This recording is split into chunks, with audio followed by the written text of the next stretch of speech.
Welcome to the tutorial on how to activate push notifications on your Xiaomi C300 smart camera. Enable your camera to send alerts to your phone whenever it detects activity. Let's get started with the setup steps. Open the My Home app on your smartphone, log in, and then select the camera for which you want to activate push notifications. With the camera open in the app, locate and tap on the three-dot button situated in the top right corner of the screen. From the menu that appears, select Home Surveillance Settings. Find the option labeled Detection Push Notifications and toggle it on by sliding the button to the right.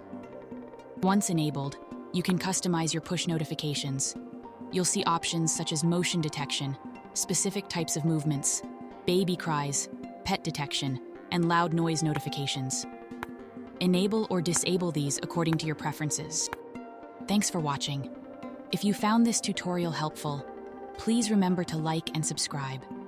You can discover more tips and tricks for your Xiaomi C300 camera in the playlist linked in the description below.